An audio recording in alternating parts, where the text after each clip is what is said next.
yang yang lengkap dari narasumber secara langsung, ya kita, sapa dulu narasumber kita, yaitu Ibu Selvianti. Shalom Ibu. Ya, salam. Apa kabar Mbak Yanti? Baik.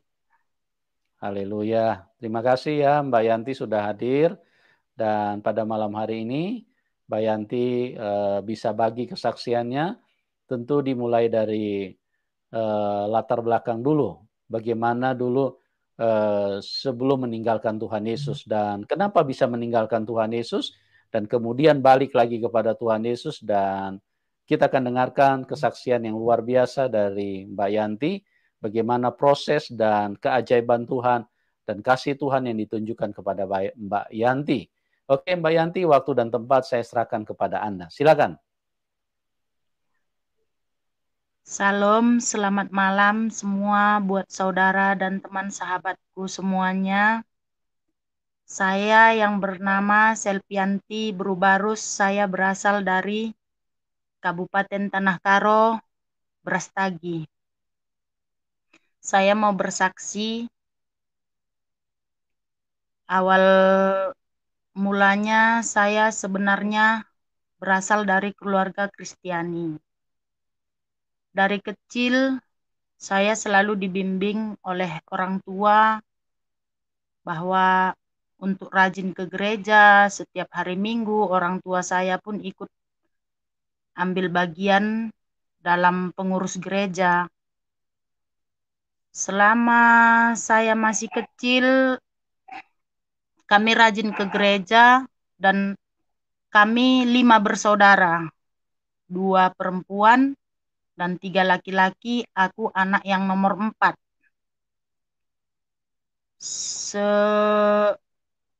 Semenjak saya kecil sampai saya kelas 3 SMP, saya tetap rajin ke gereja sampai saya di gereja selalu dapat hadiah buku atau pulpen gitu dari guru sekolah minggu karena saya selalu taat ke gereja, ada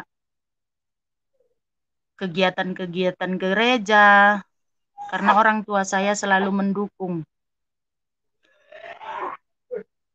Di saat saya berusia 15 tahun, saya bertemu dengan suami saya. Kami menikah, saya masuk Islam.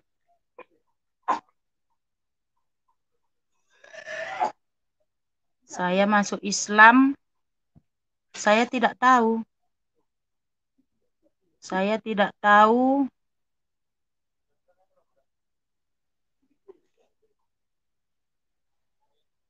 kalau bagaimana masuk Islam, bagaimana berpindah agama, saya tidak tahu. Saya hanya ya Islam, tapi saya tidak mengerti.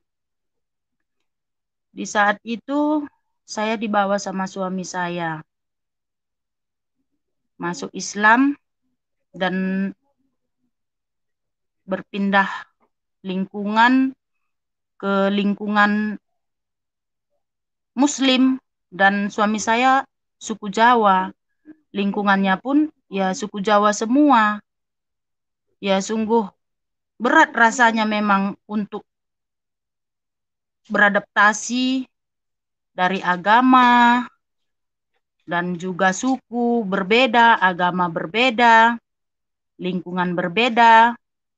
Saya harus bisa beradaptasi. Lambat laun saya bisa beradaptasi. Tapi ternyata suami saya itu tidak pernah sholat, tidak pernah puasa, tidak pernah membimbing saya untuk belajar ke agama Islam. Tapi saya ingin tahu. Saya belajar dari tetangga, saya ikut perwiritan, saya ikut pengajian, saya ikut belajar puasa, dan sehingga kami dikaruniai 4 orang anak, 2 laki-laki dan 2 perempuan. Semenjak itu suami saya nggak pernah Gak pernah mau puasa, saya ajak puasa dia tidak mau, saya ajak sholat dia tidak mau. Lalu setelah anak saya berumur 12 tahun, di situ anak saya dikitankan. Setelah anak saya dikitankan, saya menyuruh suami saya, bawa anak kita ke masjid. Setiap malam kalian sholat. Tapi dia tidak mau. Tidak mau membawa anak saya. Anak saya selalu pergi sendiri. Di saat puasa pun, cuman kami yang puasa. Dia nggak pernah puasa. Selalu setiap malam saya menasihati dia. Saya bilang, puasalah, sholatlah. Tapi dia nggak mau. Udah itu, lambat laun, saya bilang, kalau memang kamu tidak membimbing aku, tidak menuntun aku, padahal kamu yang bawa aku ke agama ini, tapi kamu tidak nuntun aku nggak tahu. Jadi singkat cerita kami berpisah. Saya kembali ke orang tua. Orang tua saya bilang, ya sudah, kalau kau sudah berpisah sama suamimu, kembalilah ke gereja. Udah baliklah agamamu ke Kristen. Saya bilang, enggak, Mak. Kalau saya enggak bisa mempertahankan rumah tangga saya, tapi saya akan tetap mempertahankan agama saya. Saya selalu berkeras, selalu ambisi, egois. Tapi kenyataannya, saya berkeras itu, tapi saya tidak pelajari, tapi saya tidak laksanakan. Di dalam waktu itu, saya tidak betul-betul mempunyai agama. Saya Islam tidak, Kristen tidak, KTP Islam, tapi saya tidak menjalankan agama itu. Semua keluarga, baik saudara saya, keluarga saya selalu berkata, sudahlah, baliklah kau ke gereja, kembalilah ke Tuhan Yesus. Saya bilang tidak. Saya tetap berkeras tidak. Setahun kemudian keluarga saya, baik ibu saya menjodohkan saya kepada kakak ipar saya. Karena kakak saya sudah meninggal, jadi kami orang tua menjodohkan saya kepada kakak ipar saya yang dimaksud dengan turun ranjang. Di saat itu kakak ipar saya itu yang sekarang sudah menjadi suami saya, dia mengajak saya masuk ke gereja, kembali ke gereja. Saya tidak mau. Kalau memang kamu mau sama aku, kamu harus ikut aku. Kamu harus jadi muslim, saya bilang. Di situ abang saya itu diam. Tapi lambat laun kami berjalan bersama, lama-kelamaan dia berpikir, lebih baik aku mengalah. Dia mengalah dan dia memutuskan agar ikut ke Islam, agar ikut sama aku, agamaku. Jadi dia di saat itu mengajukan ke pengurus masjid, dia disunat. Dan dia dibimbing, diajari sholat, diajari ngambil wudhu. Hanya berjalan waktu 1 bulan, tapi di situ aku sudah mulai sakit. Aku sakit. Tapi di saat aku sakit, dia selalu mendoakanku. Dia selalu berdoa dan minta kepada Tuhan Yesus. Dia tidak mengerti. Dia bilang, aku tidak mengerti. Aku sama sekali tidak mengerti tentang agama Islam. Saya bilang, belajar. Saya pun tidak mengerti, saya bilang. Tapi kalau saya susah untuk belajar karena nggak bisa ke masjid seperti kamu. Setiap saat bisa ke masjid, ada yang mengajari. Kalau aku nggak ada, saya bilang. Saya tetap berkeras. Saya selalu suruh dia setiap hari Jumat pergi ke masjid. Saya selalu suruh dia belajar sholat. Sampai anak saya hanya satu ikut dengan saya. Karena anak saya yang paling besar sudah bekerja. Dan anak saya yang nomor 2 dan nomor 3, dia bersama mantan suami saya. Jadi anak saya yang paling kecil selalu membimbing, ayo Pak sholat, ayo Pak berdoa. Tapi dia bilang, dia mau, tapi dia nggak mengerti. Mengucapkan saja pun dia tidak tahu. Saya juga seperti itu. Setelah itu, untuk godaan, ujian, selalu datang. Saya sakit, tiba-tiba nanti saya tak tahu, dada saya sesak. Tiba-tiba nanti kami berantem. Tiba-tiba setiap saat kami berantem. Tidak tahu apa permasalahan, dari masalah kecil jadi masalah besar. Kami selalu berantem. Kalau aku tidak sakit, kami berantem. Kalau aku sakit, kami tidak berantem. Di saat itu, sampai abang saya yang paling tua menelepon saya. Dek, kembalilah ke gereja. Tetapkanlah dirimu. Janganlah kau bergantung-gantung, tidak punya tujuan. Kalau memang kau memilih tetap agamamu Islam, kuatkan, tekuni, perdalami. Tapi kalau tidak, kembalilah kau ke gereja. Kalau kau kembali ke gereja, kata abang saya akan berikan. Saya akan buat acara. Saya akan buat acara pesta kumpul keluarga, mengucap syukur saking karena saya bangga, saya bahagia. Tapi saya bilang tidak. Saya tidak. Saya tetap mempertahankan agama saya. Di saat saya tanggal 10, tanggal 8 bulan 10, di situ saya pendarahan. Tanggal 8 bulan 10 tahun 2021. Di situ saya pendarahan. Dibawa ke rumah sakit Amanda, tidak dapat penyakit, tidak ada penyakit. Balik ke rumah, seminggu kemudian saya pendarahan lagi. Dibawa ke rumah sakit Eparina, tidak dapat penyakit. 3 hari dirawat, kembali ke rumah. Berobat jalan dan dibantu juga dengan ramu-ramuan kampung. Bulan 2, tanggal 3 saya kembali pendarahan lagi.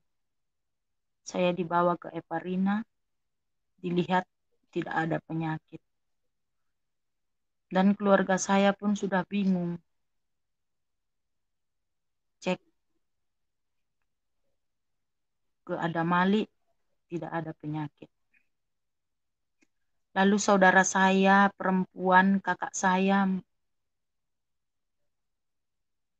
mengatakan kepada saya, bagaimana kalau aku membawa tim doa ke rumahmu? Apakah kau berkenan? Saya jawab, ya tidak masalah Kak. Ya silakan. Malam itu, tim doa itu datang ke rumah mendoakan saya, dan dia berkata, "Kam agama lu apa?" "Islam," saya bilang. "Tapi tidak masalah. Mau Islam, mau Kristen, kami semua melayani karena kita semua anak-anak Tuhan." Dia mendoakan saya, tapi dia bertanya kepada saya, "Kam ingin sembuh?" Saya bilang, "Iya." "Kalau kam ingin sembuh, kam harus percaya kepada Tuhan Yesus." Di hati saya, jadi aku harus, berarti dia mau mengajak aku masuk Kristen. Dia menyuruh aku masuk Kristen di hati saya. Dia bilang aku harus percaya sama Tuhan Yesus. Berarti dia mau ngajak aku ke Kristen di hati saya. Jadi, tapi saya bilang, "Iya, kalau kamu mau sembuh, kamu harus percaya sama Tuhan Yesus." Di saat itu dia mendoakan saya. Di saat dia mendoakan saya, di situ saya menangis. Saya tidak tahu kenapa badan saya ini gemetar. Lalu saya bilang, "Saya percaya sama Tuhan Yesus. Saya milik Tuhan Yesus. Saya milikmu Tuhan Yesus. Hanya Engkau yang bisa berkuasa dalam tubuhku, dalam diriku. Tidak ada kuasa apapun yang ada dalam diriku selain Engkau Tuhan. Engkau yang berhak dalam hidupku." Saya bilang seperti itu. Rasa sakit yang nyucuk di dalam perut sama dadaku tiba-tiba berkurang. Setelah itu, tapi saya masih berpikir, ini orang mau ngajak saya ke gereja. Secara tidak langsung, dia mau nyuruh saya masuk ke Kristen. Saya masih berkeras, saya keras kepala, saya egois. Saya tidak tahu bersyukur. Di saat itu, 10 hari kemudian, saya kembali pendarahan lagi. Saya dibawa ke rumah sakit dengan darah yang sangat banyak.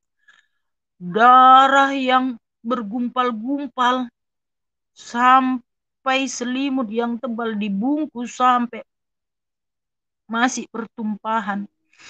Saya dibawa sama abang saya, sama keluarga semua ke rumah sakit. Sampai di rumah sakit, darah masih keluar-keluar semua. Sampai keluarga pun heran. Begitu banyak darah yang keluar. Kenapa aku tidak kering? Dan darah itu dari mana datangnya? Segitu banyaknya darah itu yang keluar. Kenapa tidak mengempes badanku? Seperti itu, orang tua pun dan keluarga semua mempertanyakan itu. Bahkan dokter pun berkata, kalau darah sebanyak ini sudah berapa kilo, berapa kali diganti pempes ini, udah segini banyaknya. Jadi dokter Deparina pun nggak tahu. Saya dikirim ke Adam Malik. Saya dikirim ke Adam Malik, sampai di Adam Malik dicek, diperiksa lagi kembali, sampai 3 dokter kandungan spesialis kandungan 3 menangani saya dari jam 6:30 sore sampai jam 12 malam. Tidak dapat penyakit. Karena penyakit tidak dapat, dokter menyuruh saya pulang. Karena dia tidak tahu menaruh saya di ruangan mana, meletakkan saya di ruangan mana, dia tidak tahu. Jadi saya disuruh pulang.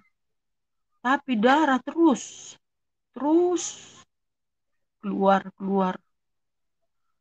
Saya dibawa sama ibu saya ke Sembahe, di rumah ibu saya. Kami tinggal di sana. Di sana kami berobat kampung dan ke orang pintar.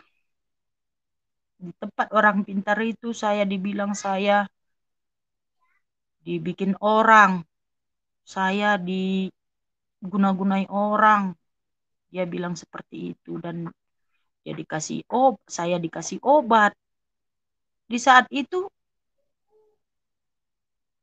badan saya agak enakan, agak mendingan. Jadi saya bilang sama ibu saya, "Mak, kalau aku udah enakan gini aku mau pulang ke rumah. Soalnya kan cucu pun masih sekolah." Jadi ibu saya sebenarnya melarang karena saya belum sembuh kali. Kami pulang sampai di rumah disuruh sama orang pintar itu untuk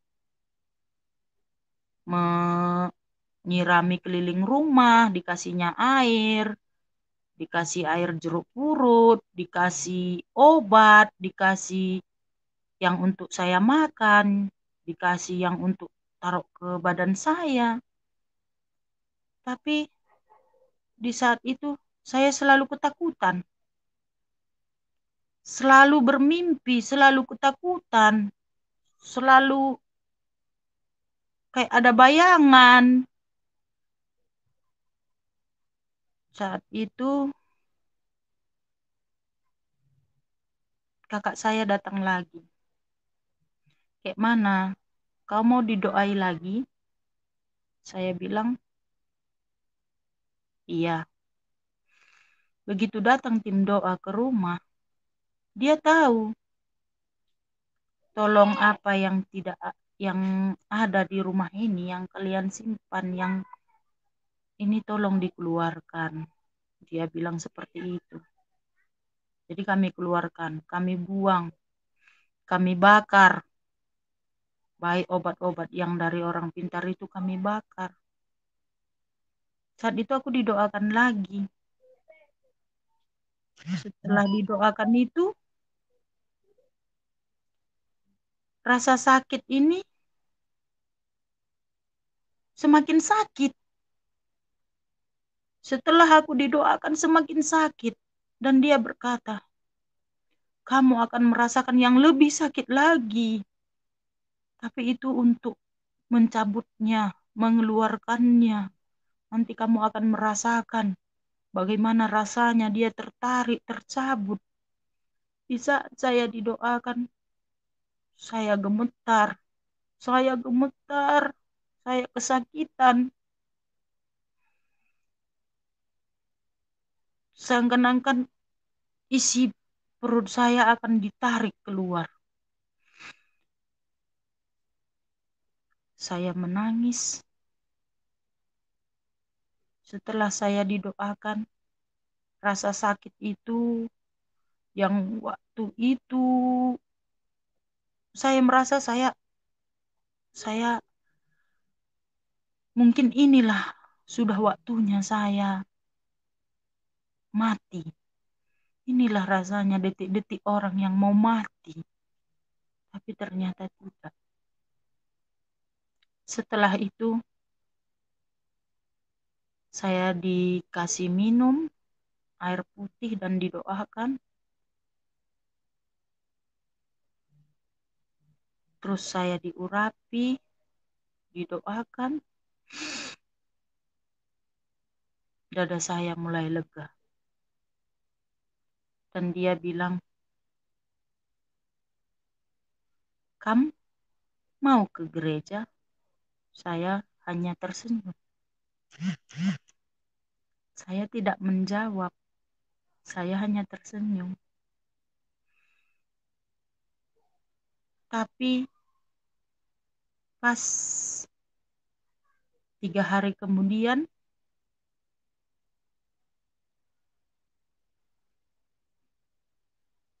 malam-malam saya berpikir. Saya bilang sama suami saya, Bang, hari Minggu nanti kita ke gereja. Dia terkejut. Dia melihat saya tersenyum, tapi sambil meneteskan air mata. Dan dia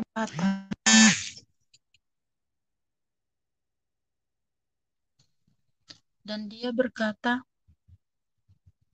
terima kasih Tuhan Yesus yang sudah mendengarkan doaku.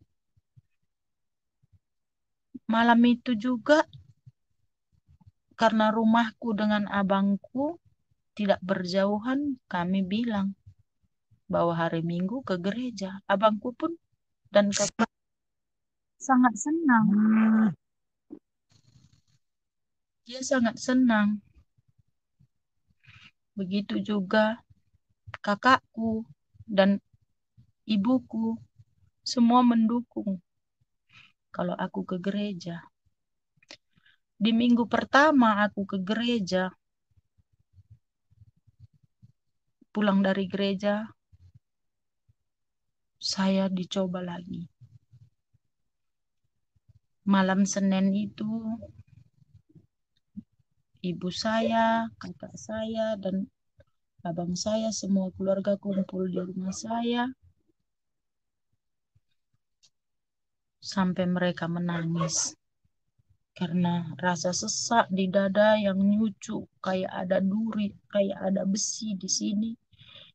Dan dada nggak bisa bernapas. Gitu juga. Dan kakak saya mendoakan saya sambil menangis. Saya juga ikut menangis. Mama saya pun menangis. Semua keluarga menangis. Karena saya tahu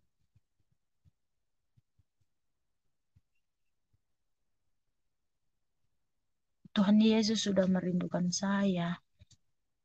Sekian lama saya sudah pergi. Saya merasa bahwa saya dombanya yang hilang. Saya sudah kembali. Tuhan Yesus sangat merindukan saya. Dia menegur saya.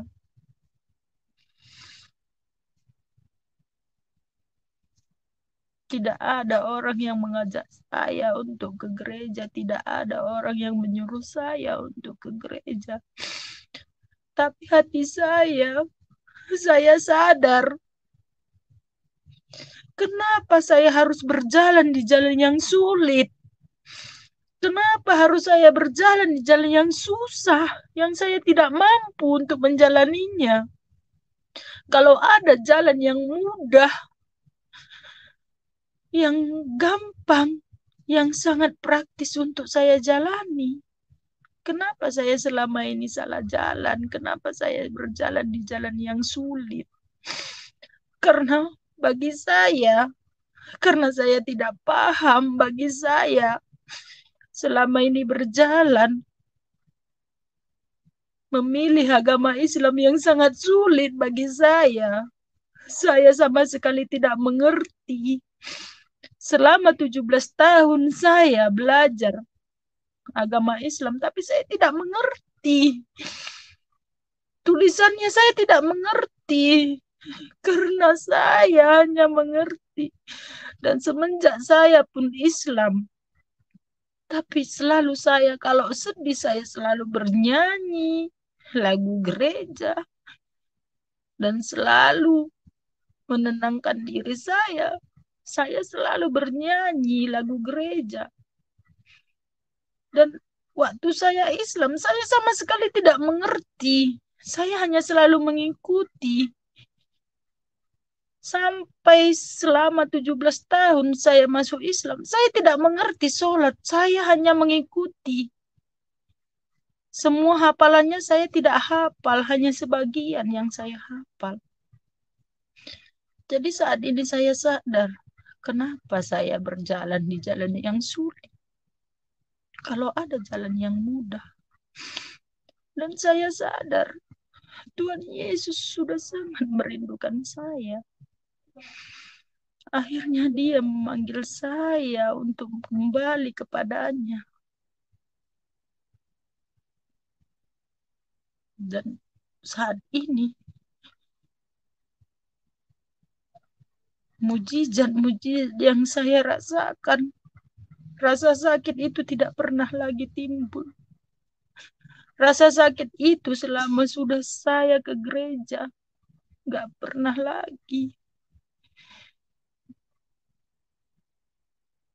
Saya tidak ada berobat lagi. Saya nggak ada ngambil obat lagi ke puskesmas. Saya tidak ada lagi pakai obat, pakai apa, pakai vitamin. Tapi saya tidak pernah lagi merasakan sakit. Sampai saat ini, puji syukur.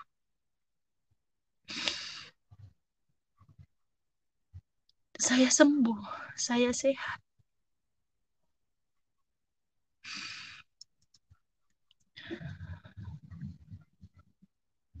Terima kasih.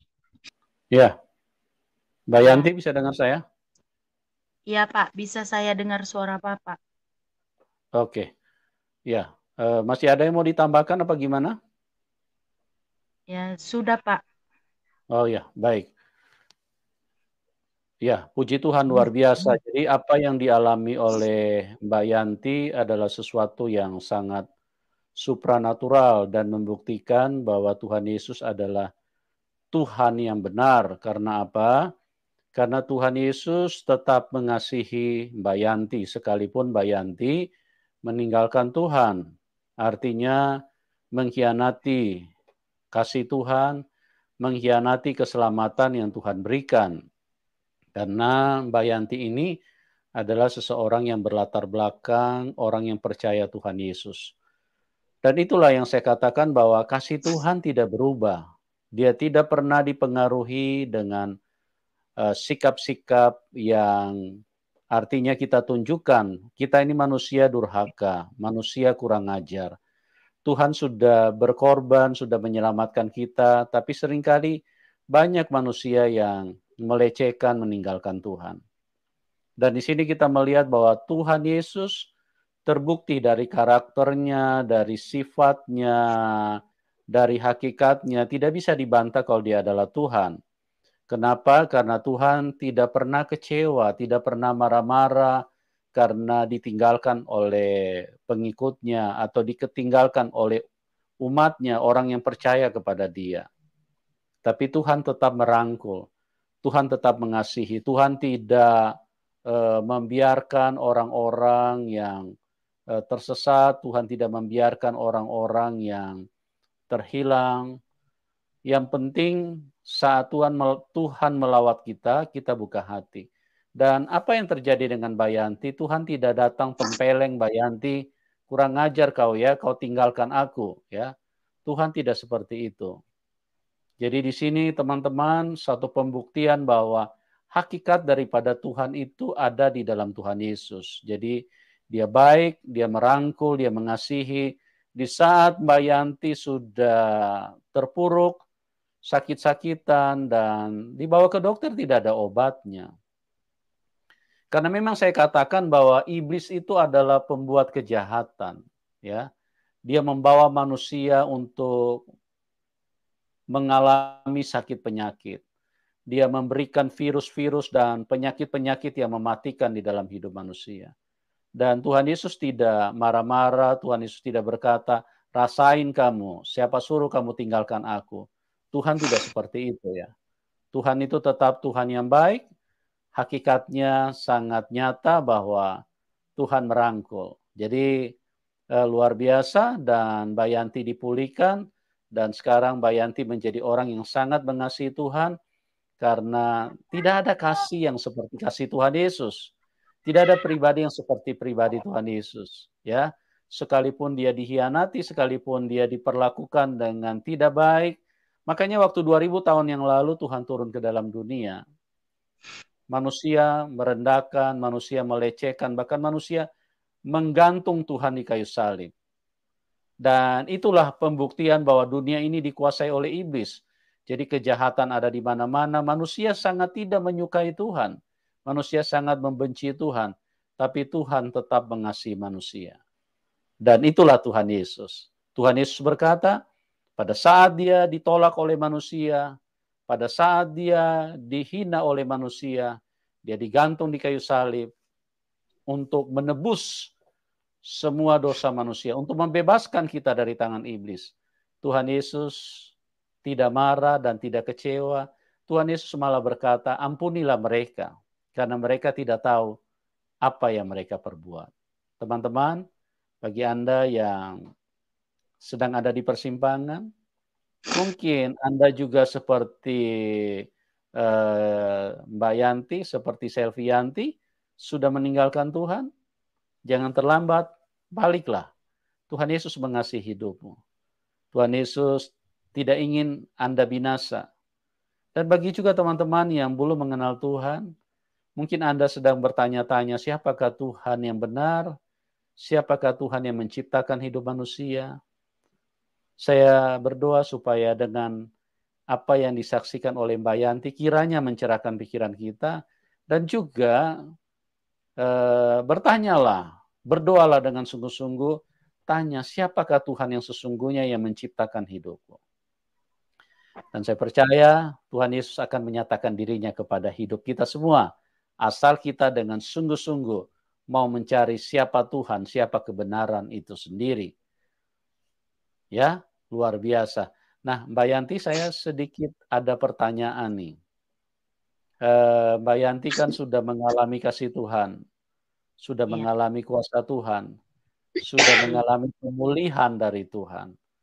Nah, kira-kira